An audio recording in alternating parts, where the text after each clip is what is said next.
Supply chain issues are plaguing the world right now, across industries.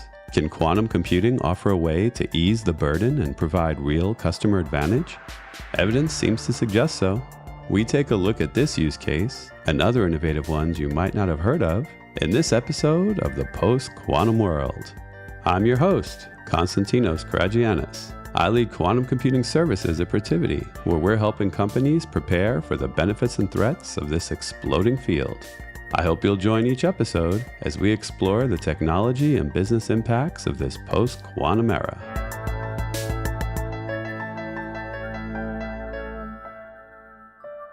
Our guest today is the CEO of ZebraKet, Alex Khan. Welcome to the show.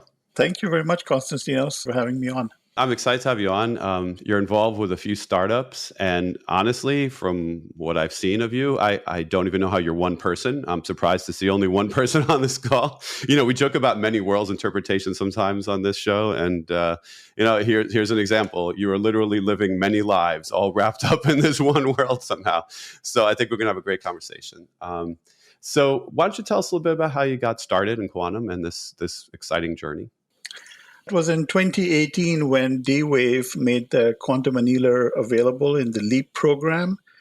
I happened to see it, and I have always been keeping track of what's happening with physics and astronomy and VR. So any technology just happens to kind of come my way.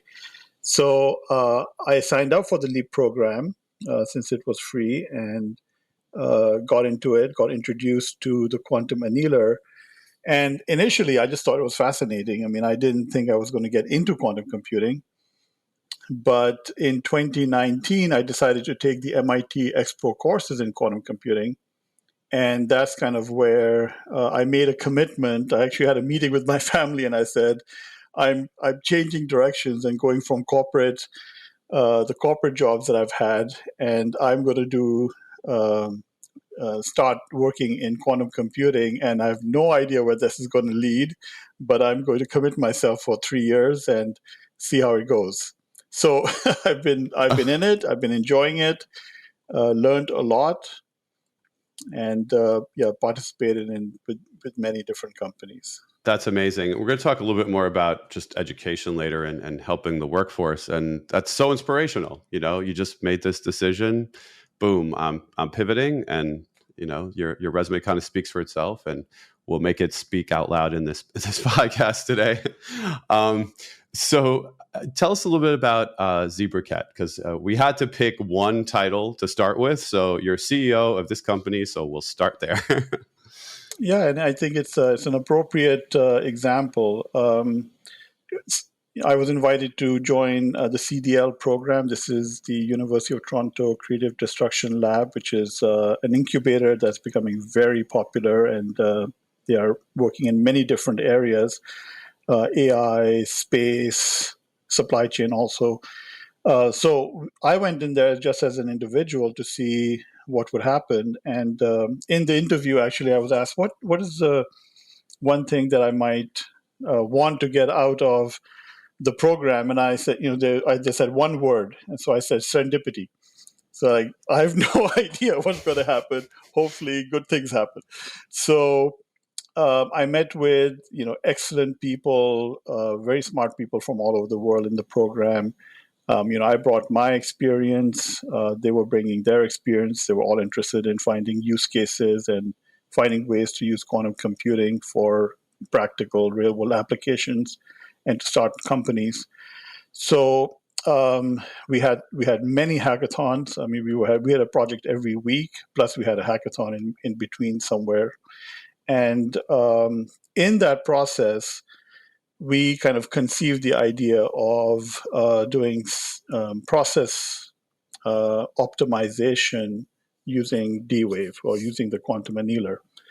And that was kind of like the initial start of ZebraKet. After the boot camp finished, we decided to form the company, and we continued working. And we took on inventory optimization as the starting point for ZebraKet. So, but it was in the beginning, we had no idea how we were going to actually achieve that. And we had mentors. We had Alan Barrett's, who was our mentor. And, he continued to support us all the way to the end. But we had to show some advantage, and we had to show that our formulation actually had some kind of a benefit in the supply chain industry for inventory optimization than existing tools that are out there. And that was not easy. We initially had a hard time converting our formulation into something that could be put onto D-Wave. Then we had to find that there's some advantage. And now we're in the process of figuring out, can we get some real data and prove that our model actually is useful for practical purposes. Okay. Yeah, I was going to ask you about this a little later, but it seems like a good place to jump in now. So what can you tell us a little bit about the maturity of quantum optimization in something like supply chain? Because I feel like this is a major concern right now in all areas of business. All you hear about is, these prices, supply chain, like everyone's panicking about it. So I think it's super interesting that you're doing work in this area. And what can you tell us? Like, what are you able to accomplish? What kinds of advantage do you think you could bring to this space? Supply chain right now, with all the disruptions that have happened, is very in front of us in the news. There was the baby formula shortages. There was the Evergreen ship that was stuck in the Suez Canal, which disrupted a lot of supply chain. COVID has disrupted supply chains, and initially there was a thought that these supply chains would eventually recover after COVID. But when we look at the environment, there's a lot of contracts have been set up. There's a lot of lean supply chains that are not really set up for any kind of disruption. So even small disruptions cause a lot of problems. And now we're having major fluctuations in prices and demand and supplies and all of that. So, I've been to a few conferences where the supply chain managers are very, very much under the gun, very much under pressure to resolve these issues, and they don't have the tools to resolve these issues.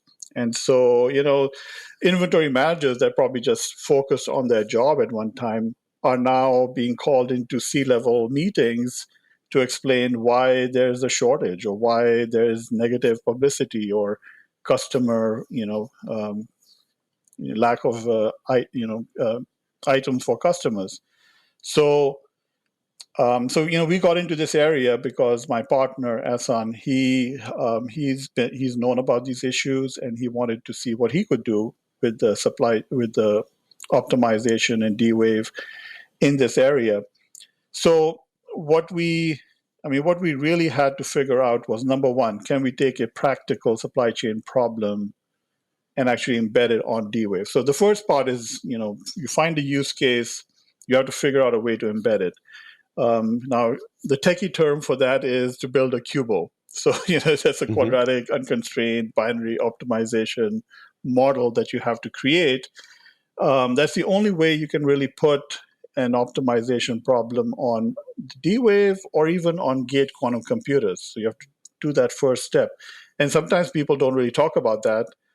We're very interested in what can quantum computers do and what algorithms can be run on quantum computers, but there's this portion of how do you actually take a real problem and actually set it up so you can actually run it on a quantum computer.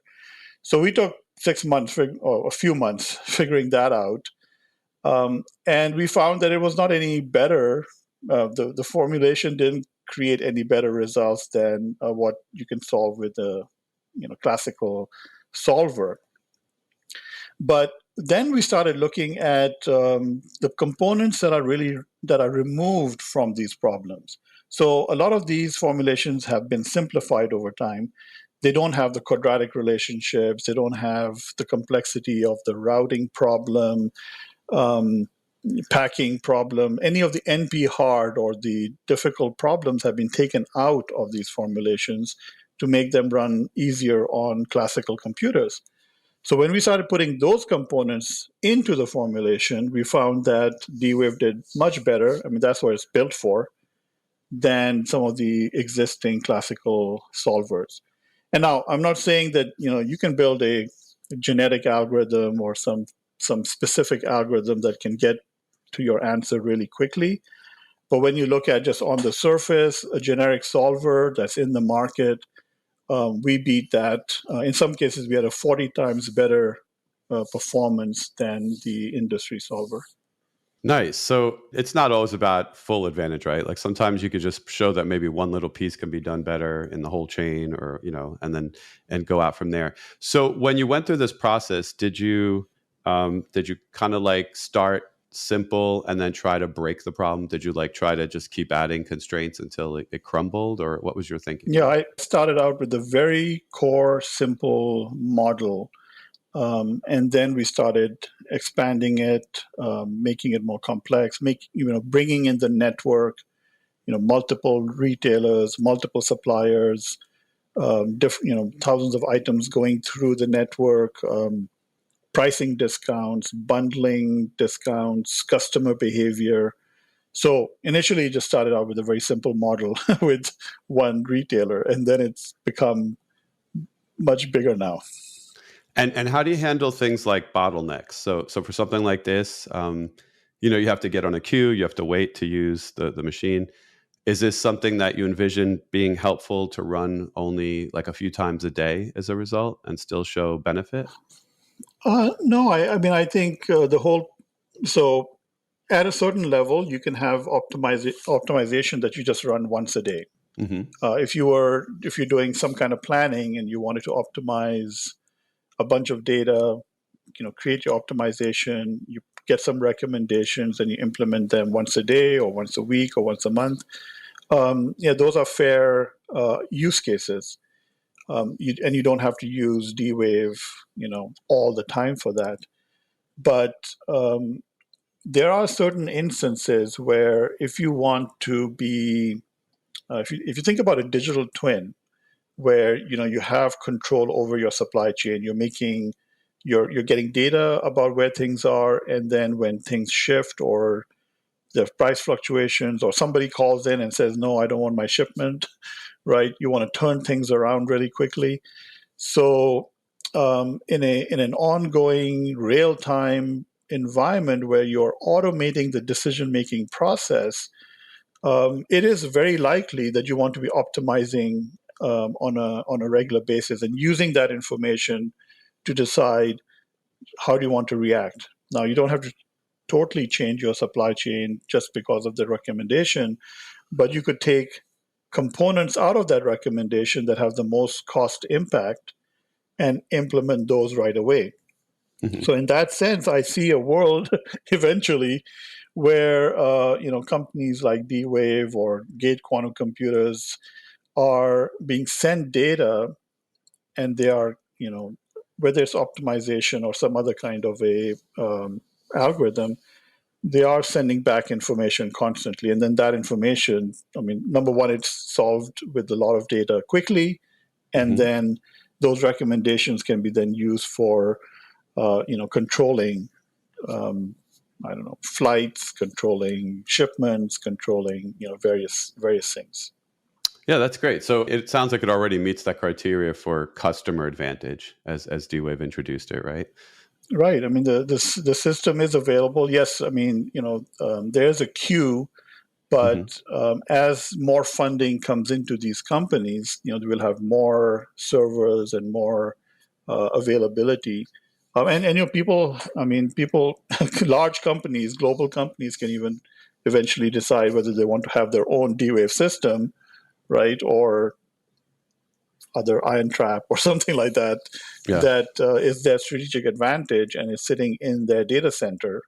This is going to happen eventually. And there are companies now that are custom building quantum computers. So I think there will come a time when companies will see quantum computers as a strategic advantage, and they're not going to rely on sharing resources with somebody else. They'll have it in their own data center.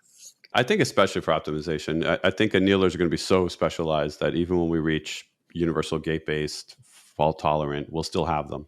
I think they're still going to be just very helpful. Yeah, that's a really great answer. Thanks. That really clarifies that. And before you got started in this, I mean, I read about some of your past use cases in quantum optimization, and that obviously contributed to all of this. One you don't hear about too often, or maybe ever, is COVID optimization. I don't know if you want to explain that, because it kind of sounds like you're, trying to help COVID along now. Optimizing optimizing COVID. It does a pretty good job on its own, right? Yeah. To infecting everyone. Yeah. So that was an interesting project. D-Wave actually during COVID, D-Wave had a promotion that anyone working on a COVID optimization use case could have unlimited time on D-Wave. And so there was a few people that at least I can see on the website that reacted to that, and they put some proposals out there. So the proposal that I put out there was called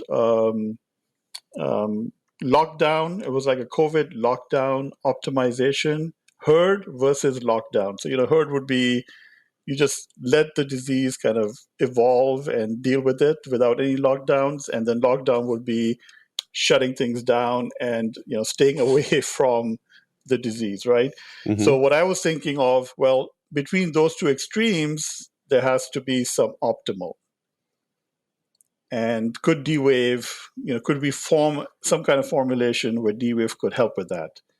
So I started out with looking at how, disease evolution. So I had to read some papers on the model of disease evolution, or how diseases spread through a population. So there are models called SIR, susceptible, infected, recovered. Now you can add more terms to that, like hospitalized, dead, and so on. But so I started out with that model, and it's a set of partial differential equations. So if you have a population that's susceptible, you introduce a virus into it, and it's transmissible or it's very infectious. It's going to spread through the population, and there's a time evolution of how it's going to move through the population, how many people will get sick, then how many will recover, and so on. So I built the initial model for that, and then the question was, can we stop the model at some point and see how far has the disease evolved into different cities, and which cities should be shut down, so to protect the population, while are there some cities where the disease hasn't moved that far that stay open, so you can still have an economy and you can still have like a GDP. Mm-hmm. So the balancing act was the limit of people in the hospital, because the whole goal was you didn't want to have hospitals fill up, and then you still can't just shut everything down and not have businesses open and an economy and for people. So it was balancing between those two. So a team in India saw my proposal, and they said that they wanted to work with me on that. So we started working together. I suddenly had two developers, and Dr. Kunal Das was advising that team. And so we built the whole model, and we put a paper out there, which is in the medical archive now, that actually shows that different cities, the disease goes through different cities and it moves up in different cities. And then what we did was, in this model, let's say every 10 days, you evaluate how far has the disease evolved in these different places. And some places, then the optimization, we take the data, we give it to the D-Wave to optimize, and then it basically recommends these cities should be shut down while these cities should stay open. And it's trying to maintain, some semblance of an economy along with not filling up the hospital. So it's kind of like a knapsack problem.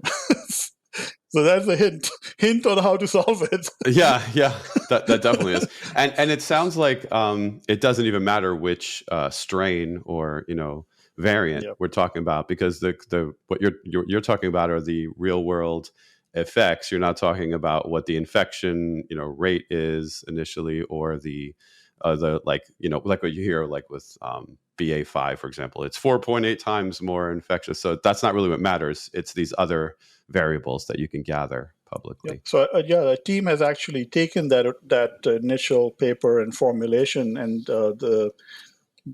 and basically they're creating a product out of it and going to the U.S. government, national health agencies to see if they can use it for any disease I was just going to management. say it could be a future pandemic tool also. Mm-hmm. So there you go, kids listening at home. You can adapt the knapsack problem to just about anything here. That's really impressive. Yeah, I wanted you to talk about that. That's kind of amazing.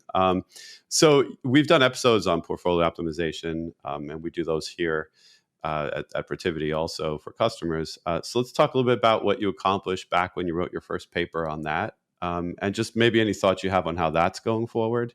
Yeah, thanks. Portfolio optimization. I mean, I met Jeff Cohen with Chicago Quantum at I think it was a Quantum Tech conference in Boston in 2019, and he was talking to Seth Lloyd. So Yeah. I went to that table. We got to know each other, and then he was looking for what can he do with a quantum computer. So we partnered up, and we were looking for how can we use a quantum computer for a financial use case. And we tried different ones. We looked at different devices, gate quantum computers like IBM and Rigetti and D-Wave as well. So we landed up on trying to show the financial market that quantum computers can do something. I mean, that was our main goal. And in the end, we decided that we want to visualize the efficient frontier using a quantum computer. So, the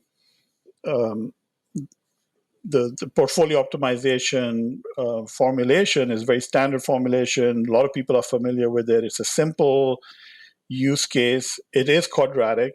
Because every asset has an interaction with other assets in the market. Some go together, some go opposite. There's no interaction, right? They're independent. So those covariances or relationships between the assets is a perfect example of a quadratic relationship and that's what D-Wave is built for. So we took that use case. We had to figure out how to embed it or how to create that QUBO and put it onto D-Wave. And we learned a lot about D-Wave. We learned about the embedding, the annealing time, how to actually get good results. We were comparing with a genetic algorithm, a simulated algorithm, simulated annealing algorithm. So in the end, after figuring out how we're going to actually get these optimal results, my goal, as I said, was to draw the efficient frontier. Mm-hmm. And in the end, we were able to do that. So D-Wave, it might not have perfect answers, but it was able to very easily with it does thousands of sampling. It can find a lot of good portfolios, and it can throw all of those good portfolios onto a plot, and so you can see the efficient frontier. And so we, looked at the classical calculations. We looked at D-Wave. We plotted them together, and we found that D-Wave was doing as well or sometimes even better than the classical routines. Yeah, and I urge listeners to just quickly Google what efficient frontiers look like and the way it's like a curve with points. And all those portfolios fall somewhere on it, and you're trying to identify what the best is within your constraints. And so where do you see that going in the future? Do you think, do you see any projections on what might give us other types of advantage? Well, a lot of people are looking at financial applications and how they're going to use potentially or leverage quantum computers for that. There's a lot of different use cases. The company that I'm working with, QuantFi, they're using quantum computers for European call options, for example, mm-hmm. and they're using gate quantum computers, which is a very different model. You have to do the modeling differently, different use case, different formulation. So I think it's going in two different directions, the way I see it. One is to really look for that quantum advantage.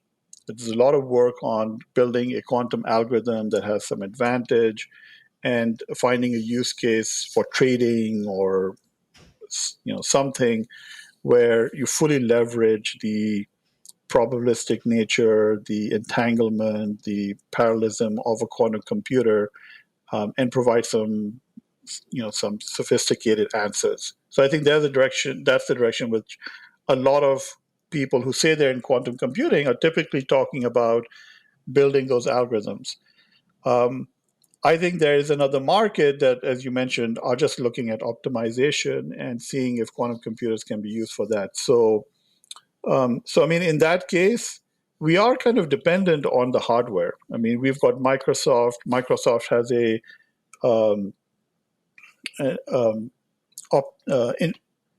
quantum-inspired optimizer. Mm-hmm. So, it can be used for these QUBO problems. Can go to many variables and does a great job.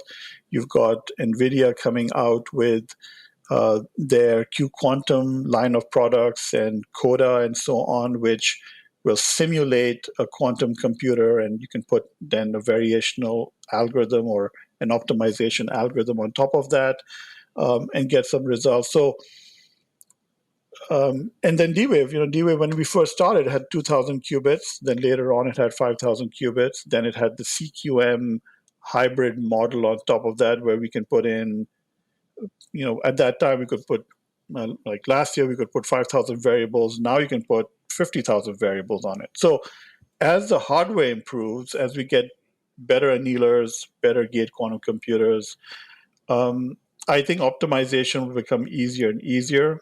I think the algorithms will have to improve. So I think there will come a point when some of these answers can't be derived classically. But I think that's what we're all looking for, and we'll have to get there. There's a serious chicken versus egg problem, right? Like when you start talking about quantum-inspired classical machines that are simulating quantum, maybe achieving advantage, and then it's like, well, was it a quantum advantage, or is it like a classical advantage and a new? Yeah, that becomes a chicken egg thing. So, so you mentioned QuantFi. It's probably a good time to shift gears to that. Do you want to talk a little bit about what you guys do over there? Yeah, so QuantFi is a French quantum startup since 2019. They've been in the European market. So I met with Kevin Callahan while he was applying to the Quantum Startup Foundry at the University of Maryland. And I decided to help bring QuantFi to the US market and assist in expanding it in the US market. So initially, for the first year, we were basically in the Quantum Startup Foundry. And the question for all of these startups is, where can you specialize? What can you do that is better than everybody else? Where can you differentiate? Can you create a product that has some value, right? Either to the quantum computing community itself, or to the industry, banks or healthcare, and so on. It's really hard to give an advantage to existing industry right now because they have great solvers. They can deal with a lot of complexity already. So with QuantFi, there's a great team that's working, and they're working on Rydberg atoms. They're working with a quantum emulator, financial algorithms, very sophisticated financial algorithms. So I decided that one of their product that hadn't been very visible and wasn't getting a lot of attention was their quantum emulator that can emulate 300 plus qubits. And it's not it doesn't take a lot of resources because it finds ways to compress the circuit, the quantum circuit, where there's low entanglement, and then it's able to solve it very quickly. So we have an example where a 300 qubit problem with tens of thousands of gates can be solved in 1 second on a laptop. Now, it's not a perfect answer, but you can actually do a real world use case using a gate quantum computer or at least the method of a gate quantum computer. So you're simulating how your algorithm would work, and you can run it on your laptop. So we are wanting to make that emulator available to the market. And so now we're going forward with that. And as you know, in the media, there's been now a lot of discussion about quantum simulators, state vector simulators, 5,000 qubit simulators, NVIDIA using their GPUs to build, GPU simulators.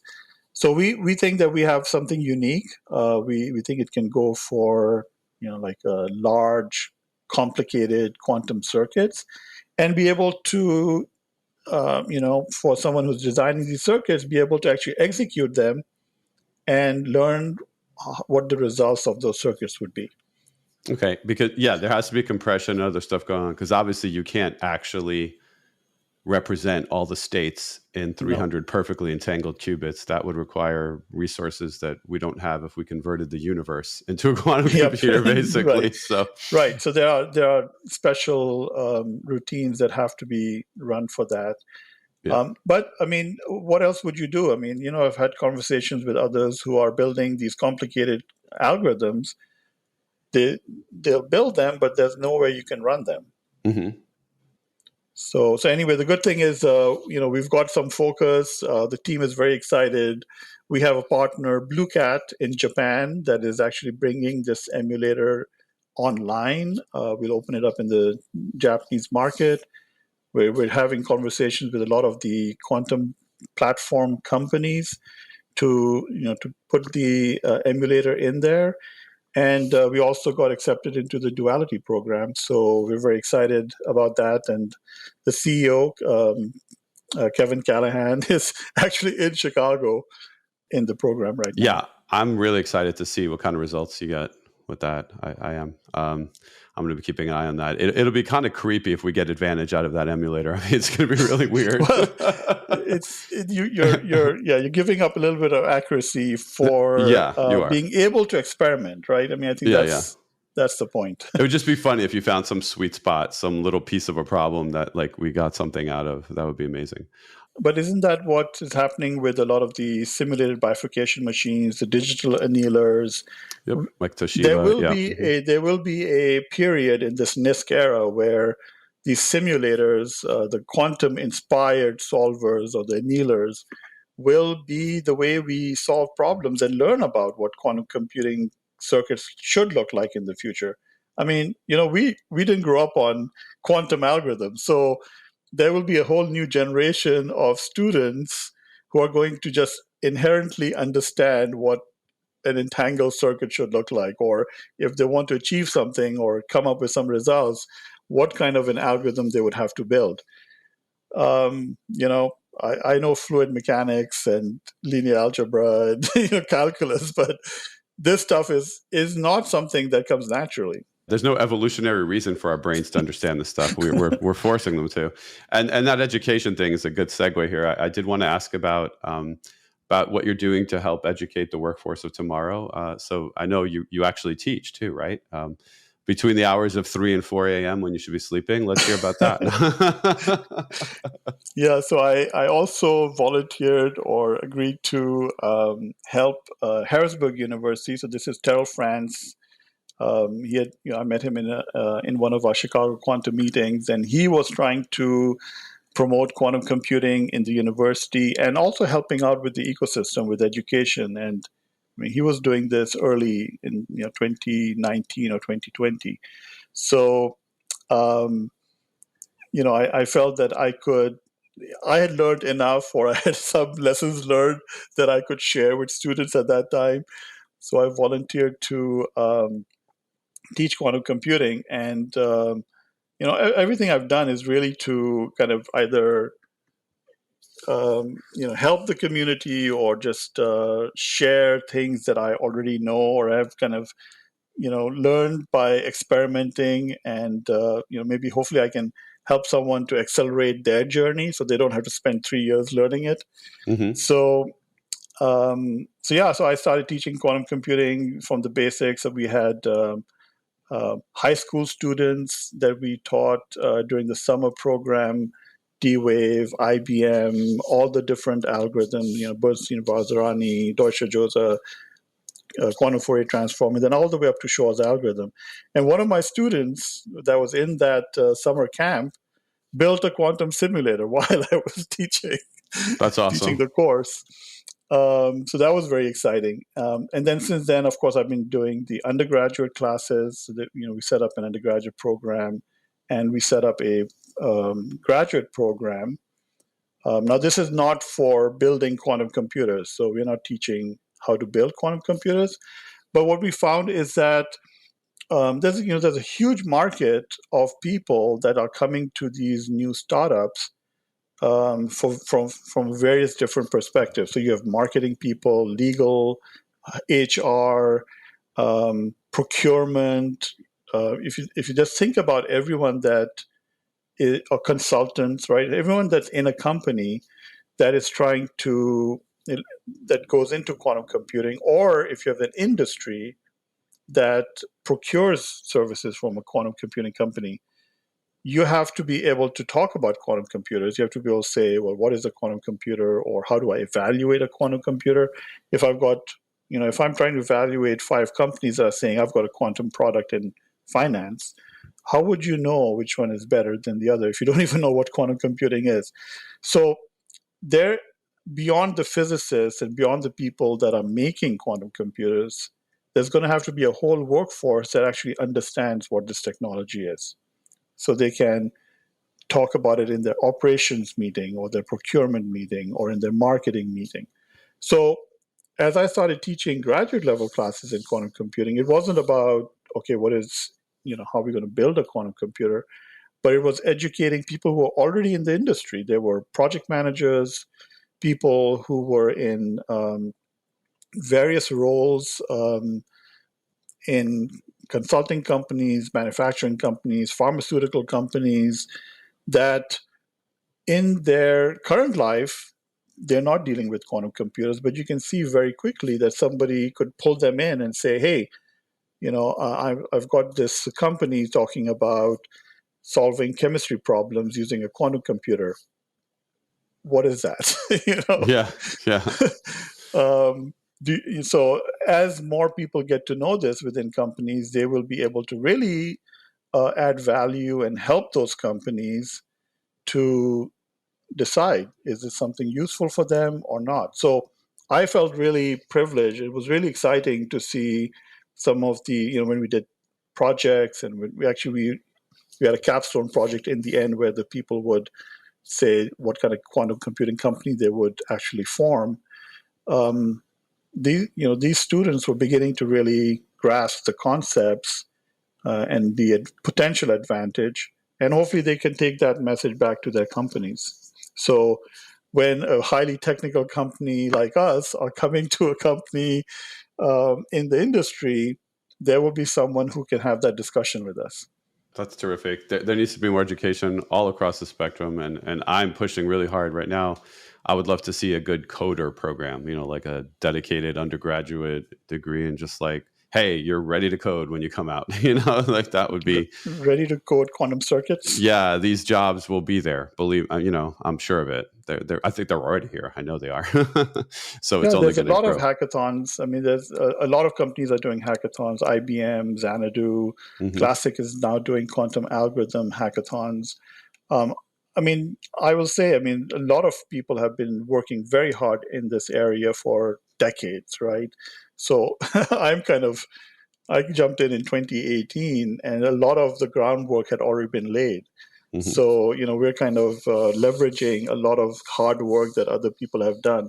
So I think from my perspective, I see that, there are people who are really building those quantum computers, but there are other people like me who are helping connect the industry and people who are not in quantum computing right now, and shifting their mindset to at least consider quantum computing. This has been great. But before I let you go, it sounds like you also have a way to help some folks get educated on quantum computing if they can't be one of your students. So you have a book coming out, right? I do. I do. Yeah.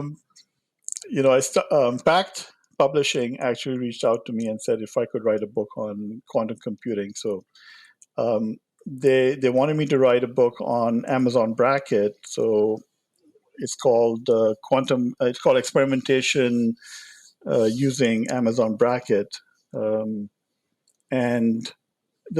it's intended for people who are in the industry, like if you have a systems analyst or business analyst, and they've heard about quantum computing, maybe they know what a qubit is, but I wanted to have a way for them to see what quantum computers can do in the easiest way possible. So I have actually written down all the code. I show kind of like the experiments and how you can take some real world applications and embed them on a quantum computer, see the results. And I mean, they don't have to pay too much attention to the code, but so they can learn. I mean, usually what happens is I used to have architects where we would go into new technology like predictive analytics or cloud computing or digital. And we would say, okay, we need to know more about this. We need a presentation next week. And so you've got a person who has to learn this new technology in 1 week and then, talk about it to a bunch of executives. So this book is really for those people who, if somebody said to an architect, we're already on Amazon Web Services, and there's a new service called Bracket. I want to know what Bracket can do for us. Mm-hmm. Hopefully, within 12 days, if they read one chapter per day, they should be able to have a very good idea of what kind of devices are out there, what can quantum computers do, how can quantum computers be used for optimization. And then if they get interested and they want to dig deeper, then they can go into the code, then they can go into all kinds of resources that are available, or they can eventually decide if they want to get a PhD and change their career direction and go into quantum computing. That's a huge second step after reading a book. Yeah, but that sounds great. 12 I think days. It's happening to a lot of people. Yeah, nice 12-day process at least. So a listener's going to want to check that out. So Alex, thank you. This has been wonderful. I really loved picking your brain, and I'm sure we're going to be talking a lot over the next few weeks, just offline too. All right, so really appreciate the time. Now it's time for Coherence, the Quantum Executive Summary, where I take a moment to highlight some of the business impacts we discussed today, in case things got too nerdy at times. Let's recap. Alex Kahn switched careers and started focusing on quantum about 3 years ago. Since then, he's accomplished quite a lot, leading to fascinating use cases and startups. The company ZebraKet was born when Alex decided he wanted to try and solve inventory optimization with a D-Wave annealer. Supply chain issues are affecting the globe, which is not surprising considering how little room for error there was in existing systems. ZebraKet spent some time trying to encode classical optimization processes onto quantum, but didn't see any advantage at first. In a counterintuitive approach, they actually added complexity to the simplified classical approaches that had fallen into use, and found that quantum on D-Wave performed better, as much as 40 times better, than a classical solver in their lab-based use case. They then started adding constraints like more retailers to their working model for real-world results. Supply chain optimization can show benefit when run once a day, which avoids the bottlenecks and long queue times of trying to access a quantum computer more frequently. Quantum algorithms and approaches can be quite adaptable. During the pandemic, D-Wave asked for proposals to see if their systems could help the scientific community with understanding COVID. Alex and team submitted a use case that may help cities and regions determine when lockdowns may be necessary to protect the population. The goal is to optimize the delicate balance between maintaining the economy without filling up hospitals. This is all possible with a clever application of the well-known quantum knapsack problem. Portfolio optimization is something we do for customers here at Protiviti. Alex wrote a paper on this back in 2020, achieving excellent results for that time with up to 60 stocks. His other company, QuantFi, is trying to further the advancement of financial applications with quantum and quantum-inspired algorithms, as well as a new type of quantum emulator system. Using some compression techniques, this system can emulate 300 qubits, all running on a laptop. It's not true simulation, as simulating 300 qubits would require turning the entire universe into a classical computer, but this emulation scheme can allow for the creation of large circuits, while sacrificing some accuracy. It's a pretty clever approach to kicking the tires on a quantum algorithm. That does it for this episode. Thanks to Alex Kahn for joining to discuss ZebraKet and their work with innovative quantum use cases. And thank you for listening. If you enjoyed the show, please subscribe to Protivity's The Post-Quantum World, and maybe leave a review to help others find us. Be sure to follow me on Twitter and Instagram at ConstantHacker. That's Constant with a K, Hacker. You'll find links there to what we're doing in quantum computing services at Protivity. You can also DM me questions or suggestions for what you'd like to hear on the show. For more information on our quantum services, check out Protivity.com or follow Protivity Tech on Twitter and LinkedIn. Until next time, be kind and stay quantum curious.